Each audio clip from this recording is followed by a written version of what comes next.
नमस्कार दोस्तों, आप सभी को ललही छठ या हल छठ की बहुत बहुत शुभकामनाएं। दोस्तों, भाद्रपद की कृष्ण पक्ष की षष्ठी को श्री कृष्ण के बड़े भाई बलराम जी का जन्म हुआ था। बलदाऊ का प्रधान शस्त्र हल तथा मूसल है, इसीलिए उन्हें हलधर भी कहा जाता है।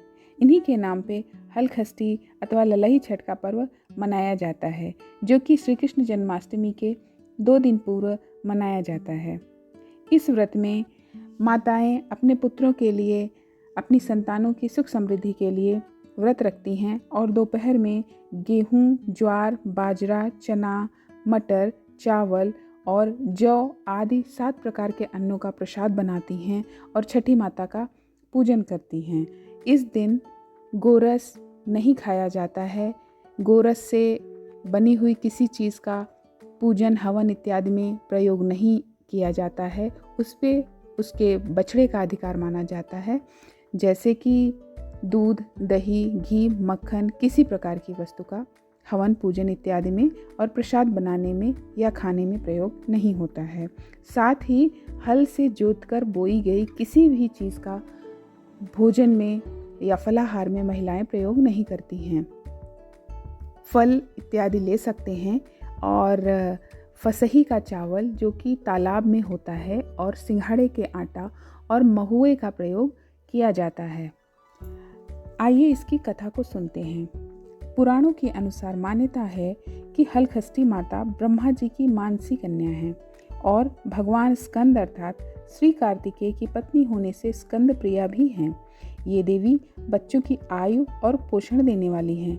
यह सदैव बच्चों की रक्षा के लिए उनके समीप रहती हैं। इन देवी के संदर्भ में एक पौराणिक कथा है कि सृष्टि के आरंभ में राजा मनु हुए, किंतु उनके पुत्र प्रियव्रत वैरागी हो गए। ब्रह्मा जी के समझाने पर उन्होंने विवाह किया, परंतु बहुत समय तक उनकी कोई संतान नहीं हुई। तब प्रियव्रत ने कश्यप ऋषि से पुत्रेष्ट यज्ञ कराया और रानी को प्रसाद स्वरूप खीर खाने के लिए दिया। फलस्वरूप रानी जल्दी ही गर्भवती हुई, लेकिन 12 वर्ष तक संतान न हुई और वह गर्भवती ही रही। 12 वर्ष के उपरांत रानी ने सुंदर पुत्र रत्न को जन्म दिया। वह शारीरिक रूप से पूर्णतया स्वस्थ और सुंदर होने के बावजूद वह जीवित नहीं था। राजा रानी अत्यंत दुखी हुए और पुत्र को वक्ष से लगाकर शमशान की तरफ चल दिए। वैसे तो राजा प्रियव्रत बहुत अधिक ज्ञानी और वैरागी पुरुष थे। उन्हें दुनिया का बहुत अधिक मोह न था, लेकिन अपने पुत्र को इस स्थिति में देखकर उनका समस्त ज्ञान जाता रहा। अब उन्हें किसी प्रकार की राह ना सूझती थी। वह आगे बढ़ते जाते और शंकर, पार्वती और गजानन कार्तिकेय का ध्यान करते जाते। वह उन्हीं का नाम लेते हुए कि हे प्रभु, मेरे साथ ऐसा क्यों हुआ? मुझे पहले तो मैं बैरागी था, मैं किसी भी प्रकार से विवाह ना करना चाहता था, लेकिन ब्रह्मा जी ने क्या मुझे इसी दिन को दिखाने के लिए मेरा विवाह करवाया और मुझे गृहस्थ में डाला। उनका समस्त ज्ञान धीरे धीरे समाप्त होता जा रहा था। तभी अचानक वहाँ एक देवी उत्पन्न हुई। वह देवी कोई और नहीं, स्वयं स्कंद प्रिया देवी थी, कार्तिकेय जी की पत्नी, और उन्होंने आशीर्वाद दिया कि जिससे उनका पुत्र जीवित हो उठा और देवी अंतर्ध्यान हो गई। राजा प्रियव्रत पुत्र को जीवित देख अत्यधिक प्रसन्न हुए। उन्होंने भोलेनाथ, गणेश, कार्तिकेय और स्कंद प्रिया माता का स्मरण करते और जयकारे करते हुए नगर को लौटे। प्रसूति शुद्ध संस्कार, जिसे सोवर की छठी कहते हैं, उस दिन शिव पार्वती का पूजन कर हर छठ माता की भी पूजन किया और उसी दिन छठ की दिन उनकी पूजा हुई और उसके बाद हर यानी शिव और छठ यानी छठी के दिन जिसका प्रथम बार पूजन हुआ हो, वो माता हर छठ माता के नाम से प्रचलित हुई। तब से यह प्रथा चली आ रही है। आइए अब सुनते हैं हर छठ की लोक कथा। एक बार एक ग्वालिन थी। वह गर्भवती थी।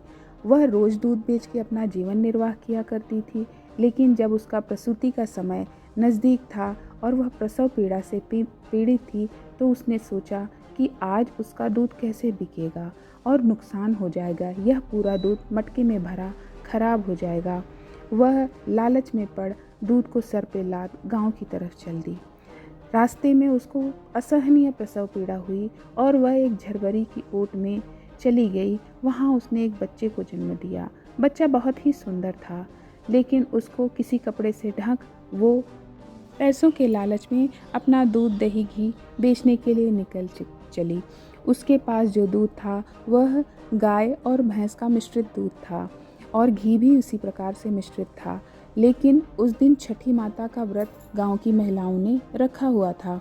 उसने इस बात का ध्यान न करते हुए और झूठ बोलते हुए सबको यह बता कि यह भैंस का घी दूध दही है, सबको बेच दिया। और जहाँ उसने बच्चा छोड़ा था वहीं पर एक किसान हल चला रहा था। अब उसके बैल अचानक से भड़के और बहुत इधर उधर भागने लगे। किसान से किसी भी प्रकार वश में ना आते थे। अचानक हल छिटक कर बैलों से छूटा और हल छिटक कर बच्चे की पेट में आ धंसा। जब किसान ने यह चीज़ देखी तो वह अत्यधिक दुखी हुआ और झरबेरी के कांटों से उसका घाव सिल लड़का पूरी तरह से मूर्छित छोड़ चला गया। किसान अत्यधिक दुखी था, किंतु क्या कर सकता था, वह थोड़ा डर भी गया था। इधर ग्वालिन जब दूध बेचकर अपने बच्चे के पास पहुंची तो उसका पेट फटा देख और उसको मूर्छित पड़ा देख अत्यधिक दुखी हुई। उसके मन में पाप तो समाया ही हुआ था। वह सोच रही थी कि कहीं वह गलत तो नहीं कर रही है। आज सभी माताएं अपने पुत्रों के लिए व्रत हैं और उन्हें झूठ बोलकर वह भैंस का दूध और गाय का मिश्रित दूध मिला हुआ बेच रही है, जबकि हल छठ में माताओं द्वारा गोरस का इस्तेमाल पूरी तरह से वर्जित है। उसके मन का पाप उसके सर पे सवार हुआ और उसने सोचना शुरू किया और बहुत अधिक दुखी हुई कि मेरे कर्मों का फल मेरे पुत्र को आज मिल गया। उसने सोचा मेरा पुत्र तो शायद मेरे हाथ से ही निकल गया है, लेकिन मुझे अपने कर्म का प्रायश्चित कर लेना चाहिए। वह भागती हुई रोती बिलखती गांव की तरफ गई और माताओं से मिल क्षमा मांगने लगी।